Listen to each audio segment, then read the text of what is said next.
आज का जो टॉपिक है ना बहुत ही इंटरेस्टिंग है। आपने केक बना लिया, अब उसको बेचोगे कितने में, ये क्वेश्चन हर जो होम बेकर है, जो नया नया शुरू करता है ना, उसके मन में आता ही है। मेरे मन में भी आता था कि इसको मैं कितने में बेचूं, कहीं कम तो नहीं हो रहा है प्राइस, कहीं ज़्यादा तो नहीं हो रहा है, लोग क्या कहेंगे, लेंगे क्या नहीं लेंगे, ठीक है, ओवर प्राइस तो नहीं है, और वैसा वगैरह वगैरह बहुत सारे सवाल उठते हैं जब आप नए नए बिजनेस शुरू करते हो होम बेकिंग का। ठीक है, तो हम क्या करते हैं, किसी से पूछते हैं, आसपास के शॉप में जाके भी इंक्वायरी करते हैं कि कितना है प्राइस, लोकेलिटी में भी देखते हैं। बट बिलीव मी, आज के वीडियो के बाद ना आपको ये सब करने की कुछ भी ज़रूरत नहीं है। आप अपना जो प्रोडक्ट का सेलिंग प्राइस खुद निकाल सकते हो और जो आपको ठीक लगेगा उसी के हिसाब से आप बेच सकते हो। तो कि एंड तक देखिए, बहुत सारे टिप्स हैं जो कि मैं यूज़ करती हूँ और मैंने यहाँ पर लिख कर भी रखा है ताकि कोई भी पॉइंट मेरे से छूट ना जाए। ठीक है, तो वीडियो के एंड में एक बोनस टिप भी मिलेगा, तो ज़रूर एंड तक देखिए। तो चलिए वीडियो स्टार्ट करते हैं। उससे पहले हाय गाइस, मैं हूँ तृप्ति और आप देख रहे हैं तृप्ति's टेस्टी स्वीट केक्स। अगर वीडियो आपको इन्फॉर्मेटिव लगे तो लाइक एंड शेयर करना ना भूलिए, साथ ही साथ चैनल को सब्सक्राइब भी कर लीजिए। अगर नए हो तो उसके साथ बेल आइकन ज़रूर प्रेस कर लीजिए, जिससे कि आपको मेरे आने वाले सारे वीडियो का नोटिफिकेशन मिल जाए। तो चलिए वीडियो स्टार्ट करते हैं। अच्छा, स्कूल में ना हम लोगों ने पढ़ा है कि सेलिंग प्राइस कैसे निकालते हैं। करेक्ट, हम लोगों ने, हर कोई ने पढ़ा हुआ है, cost price plus profit is selling price. ठीक है, तो अब एक केक बनाने में क्या क्या कॉस्ट जाता है हमें, तो मेनली जो आता है कि जो इंग्रेडिएंट्स का कॉस्ट है वो, बट बिलीव मी, खाली इंग्रेडिएंट्स का कॉस्ट नहीं आता है, उसके साथ बहुत सारी चीज़ों का कॉस्ट हमें जोड़ना पड़ता है एक केक का सेलिंग प्राइस निकालने के लिए। पहले कॉस्ट प्राइस निकालेंगे, देन सेलिंग प्राइस निकालेंगे। ठीक है, तो कॉस्ट प्राइस ऑफ इंग्रेडिएंट्स पहले हम निकालेंगे। फर्स्ट पॉइंट है cost price of ingredients. Cost price of ingredients जब हम निकालते हैं तो पहले तो आपका जो रेसिपी है वो ग्राम में होना चाहिए। कप में होगा तो आप उसका कैसे निकालोगे, एक कप मैदा कितना है price, we do not know. Correct, पता है आपको एक कप मैदा कितना प्राइस में आता है, नहीं आता है। तो आपने मेरा रेसिपी अगर देखा होगा, मेरे हर रेसिपी ग्राम में रहता है एंड मैं खुद भी ग्राम में यूज़ करती हूँ, बट रेसिपी जो रहता है मैं कप में भी देती हूँ मेजरमेंट एंड ग्राम में भी देती हूँ। ओके, तो कप इसके लिए देती हूँ। अगर कोई होम बेकर्स नहीं है, नॉर्मल ऐसे घर के लिए बना रहा है, तो वो कप में यूज़ कर सकता है। करेक्ट, बट जैसे होम बेकर्स हैं उनके लिए मैं ग्राम में देती हूँ, क्योंकि हम क्या बिजनेस करते हैं तो उसमें आपका एक्यूरेट आता है, जो रेसिपी का रिजल्ट आता है ना, एक्यूरेट आता है, टू द टी आता है, 100% आता है। ठीक है, तो मेरा अगर कोई भी रेसिपी आप उठा लीजिए, करेक्ट, कोई भी स्पॉन्ज का रेसिपी आप उठा लीजिए और वहाँ पे जो जो इंग्रेडिएंट्स लगा है वो आप पहले नोट कर लीजिए। तो सपोज मैदा है, एगलेस रेसिपी की बात मैं कर रही हूँ, तो मैदा है, तो मैदा 100 ग्राम अगर यूज़ हुआ है तो 100 ग्राम का प्राइस आप साइड में लिखिए। करेक्ट, देन अगर चीनी कितना यूज़ हुआ है, सपोज 100 ग्राम चीनी भी यूज़ हुआ है तो चीनी का प्राइस आप लिखिए। करेक्ट, देन दूध है या फिर दही है या फिर कंडेंस मिल्क है, उसका प्राइस लिखिए, वैसा वैसा करके। और baking powder, baking soda, vanilla essence, उसका प्राइस हम नहीं निकाल सकते, तो उसके लिए आप क्या करो, 10 रुपीज़ एक्स्ट्रा पकड़ लीजिए। करेक्ट, तो आपका जितना भी इंग्रेडिएंट्स का कॉस्ट प्राइस हमें निकल गया। करेक्ट, तो सपोज वो आया हमें 100 रुपीज़, ये आप रखिए, तो कॉस्ट प्राइस ऑफ इंग्रेडिएंट्स कितना हुआ, 100 रुपीज़। ठीक है, अब सेकेंड पॉइंट पे जाते हैं। अब केक का स्पॉन्ज हमें मिल गया। करेक्ट, तो स्पॉन्ज को अब डेकोरेट भी तो करना है।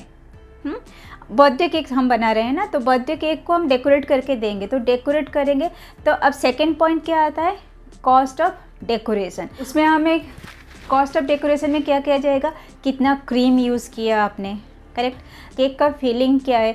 सपोज आप पाइनएप्पल केक बना रहे हो, तो अगर पाइनएप्पल का आप क्रश यूज कर रहे हो तो कितना क्रश यूज कर रहे हो, अगर पाइनएप्पल का जो चंक्स यूज़ कर रहे हो वो कितना यूज़ कर रहे हो, वो सब भी तो कॉस्ट में आएगा, आएगा क्या नहीं आएगा। करेक्ट, तो उसको कैसे निकालेंगे भी, तो वो भी कॉस्ट प्राइस में जाता है। पहला पॉइंट हमारा क्या था, कॉस्ट ऑफ इंग्रेडिएंट्स, जो स्पॉन्ज बनाने के लिए, अब केक को डेकोरेशन करने के लिए हमें जो चाहिए वो लिखेंगे। और बिलीव मी, ये इतना कॉम्प्लिकेटेड भी नहीं है, एक बार आप कर लोगे एक रेसिपी के लिए ना, फिर आपको एक अंदाज़ा आ जाता है, उसी हिसाब से आप प्राइसिंग करते हो। ठीक है, अभी मुझे आप पूछोगे अब मैं करती हूँ क्या वैसे प्राइसिंग? नो। हाँ, अगर कोई नया रेसिपी मैं ट्राई करूँ उसका प्राइसिंग मैं ऑफकोर्स करती हूँ, ऐसे ही करती हूँ।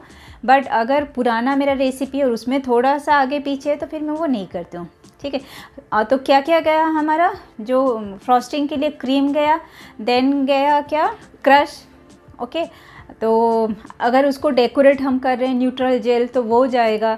ठीक है, फिर स्प्रिंकलर्स यूज़ करते हैं वो जाएगा, तो उसका भी आप कॉस्ट निकालोगे।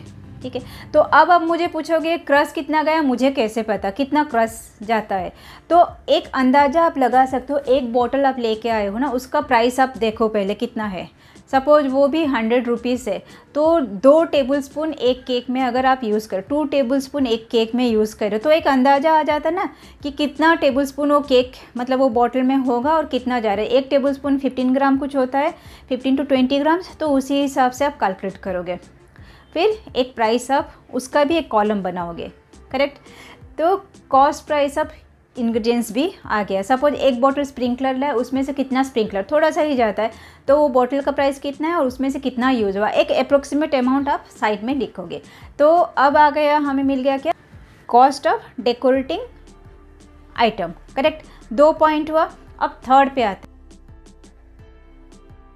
अच्छा, केक बना लिया, केक को ऐसे तो नहीं दे दोगे, क्लाइंट को दोगे नहीं, उसके लिए क्या चाहिए, एक बोर्ड चाहिए, कम से कम एक बोर्ड चाहिए। करेक्ट, एक बॉक्स चाहिए, केक बॉक्स। करेक्ट, एक नाइफ भी दे सकते हो अगर आपको मन है तो। ठीक है, फिर उसके ऊपर अगर आप चाहो तो एक टैग भी, अपना जो लोगो या फिर जो भी नाम वाम वो लगाओगे, वो सब आता है, तो उसका भी आप कॉस्टिंग निकालोगे। तो ये आपको थोड़ा टाइम लगेगा। ठीक है, बट एक बार आप कर लो ना तो फिर वो आपका पूरा रहेगा, वो परमानेंट होके रहता है। ठीक है, तो बोर्ड का प्राइस सपोज 5 रुपया है, बॉक्स का प्राइस सपोज 12 रुपया या 15 रुपया है, तो 12 + 5 कितना, 17 हुआ, 17 रुपीज़ हुआ। देन वो नाइफ शायद 2 या 3 रुपया आता है। ठीक है, ये भी डिपेंड करता है कि आप होलसेल से ला रहे हो या फिर रिटेल से ला रहे हो। अगर रिटेल से ला रहे हो तो रिटेल का प्राइस आपको लिखना है। तो ऐसा करके ये भी एक आपका कॉस्टिंग में आ जाता है। तो 3 हो गया कॉस्टिंग। अभी 4th पॉइंट, इक्विपमेंट्स में क्या क्या जाएगा, आपका जाएगा OTG।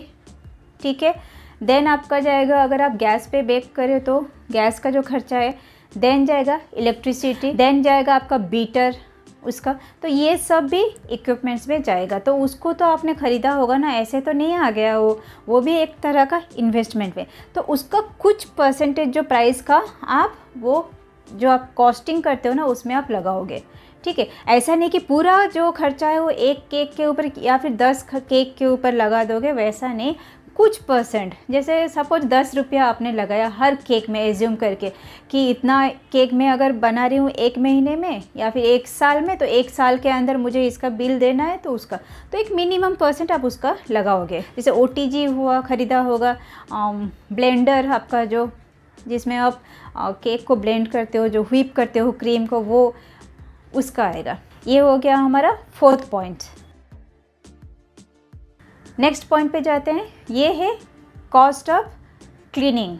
ठीक है, आपने केक बनाया, तो कितना बर्तन निकलता है, जो होम बेकर्स है वो मेरे साथ एग्री करेंगे। आप चाहे ½ किलो का केक बनाओ, 1 किलो का बनाओ या फिर 2 किलो का बनाओ, बर्तन बहुत सारा निकलता है, बहुत सारी चीज़ें उसके साथ निकलते हैं। जैसे आपने जो क्लीन करने के लिए बेसिकली, तो आइदर आप वो खुद क्लीन करते हो या फिर किसी को हायर करते हो क्लीन करने के लिए। करेक्ट, तो या फिर आप डिश वॉशर यूज़ करते हो, जैसे मैं डिश वॉशर यूज़ करती हूँ, पर डिश वॉशर ऐसे तो नहीं चलता है, उसमें भी इलेक्ट्रिसिटी जाता है, उसमें भी वो रिंजर जाता है, उसमें भी वो सब।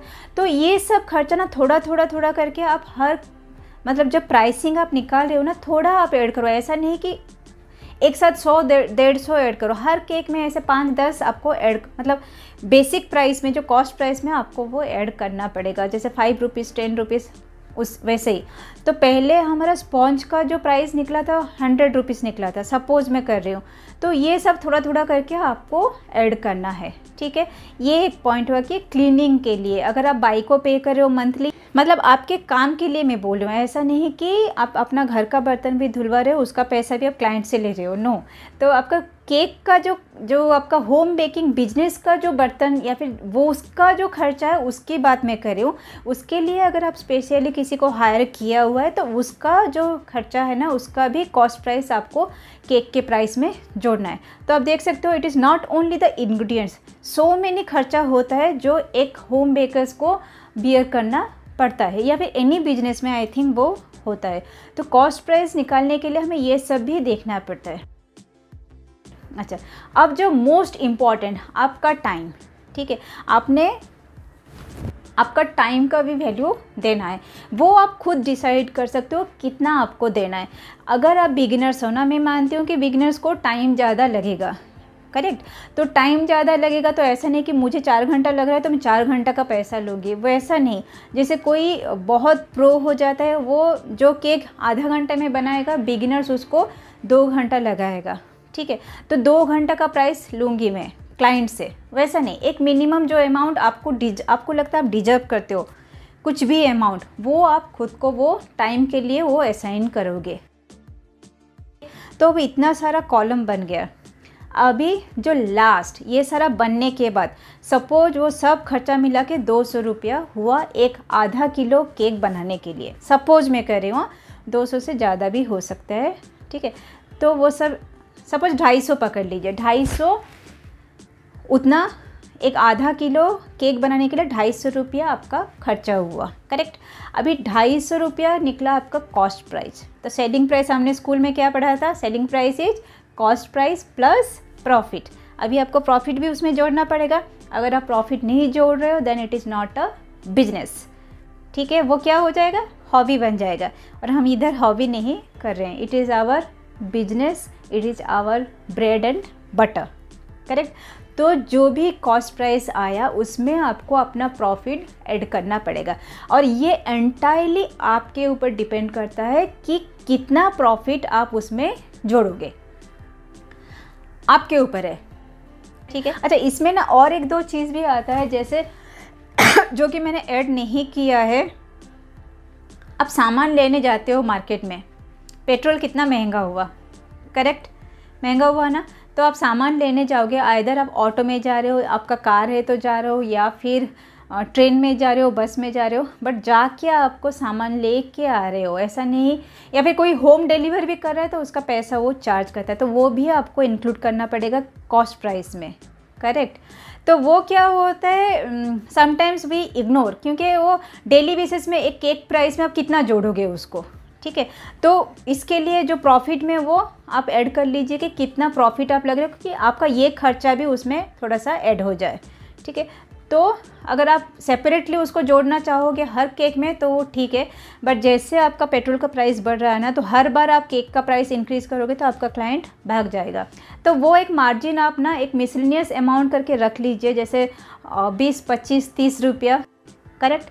तो cost price plus profit is your selling price of a cake. तो ये तो था कि सेलिंग प्राइस आपको कैसे निकालना है। तो आपका सेलिंग प्राइस आपको ही निकालना पड़ेगा, आप किसी से पूछ नहीं सकते हो, क्योंकि सब अपना जो ना मैदा वगैरह वो ठीक है, बाकी जो खर्चा है वो वेरी करता है पर्सन टू पर्सन। तो मेरा जो केक का जो प्राइस है नॉट नेसेसरी वो आपका भी केक का प्राइस वो होगा, करेक्ट। क्योंकि मैं कौन सा इक्विपमेंट यूज़ कर रही हूँ, मैं कहाँ से सामान ला रही हूँ, वो सब फैक्टर डिपेंड करता है। तो थोड़ा टाइम आप लगाइए और जो बेसिक प्रोडक्ट आपने यूज़ किया है उसका कॉस्ट प्राइस ज़रूर निकालिए, एंड देन सेलिंग प्राइस निकालना आपको अभी पता है। सारों चीज़ों का कॉस्ट प्राइस निकालिए, अपना प्रॉफिट आप लगाइए, एंड देन सेलिंग प्राइस लगाइए।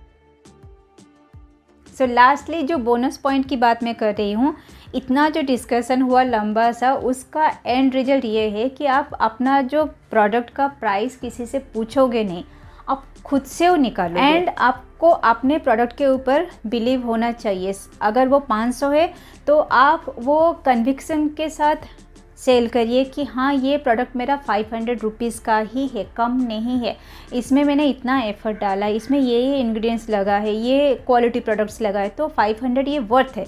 तो किसी को देख के आप उसका प्राइस कम नहीं, या फिर किसी से पूछ के आप अपना सेलिंग प्राइस डिसाइड नहीं करोगे। अपना केक का प्राइस आपको खुद से डिसाइड करना है, ठीक है। हर प्रोडक्ट का ना मार्केट होता ही है, आपका प्रोडक्ट का भी मार्केट होगा।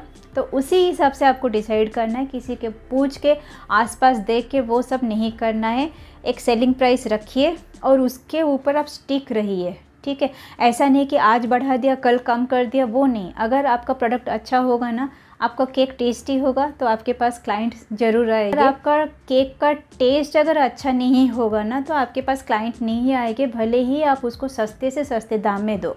तो उससे अच्छा कि आप अच्छा प्रोडक्ट यूज़ करिए, एक डिसेंट अमाउंट रखिए, कम मत करिए, बहुत ज़्यादा भी नहीं कि बहुत कम है। अपना प्रोडक्ट का प्राइस खुद से ही निकालिए। तो आई होप आपको ये वीडियो अच्छा लगा होगा। तो अगर अच्छा लगा हो तो ज़रूर लाइक करिए एंड शेयर भी कर लीजिए ताकि सबको हेल्प मिले। एंड अगर नहीं अच्छा लगा तो मुझे पता ही है, ठीक है, बहुत मेहनत से मैंने बनाया है, सारे पॉइंट्स मैंने लिखा है कि आपको सब में दिखाऊं, मिस ना हो जाए। क्योंकि मैं शुरू में बहुत कंफ्यूज रहती थी कि कैसे निकालूं, तब मुझे बताने वाला कोई नहीं था। बहुत मुश्किल से खुद से ही निकालना शुरू किया। तो चलिए वीडियो को भी बंद करते हैं। Bye, take care, spread happiness around the world.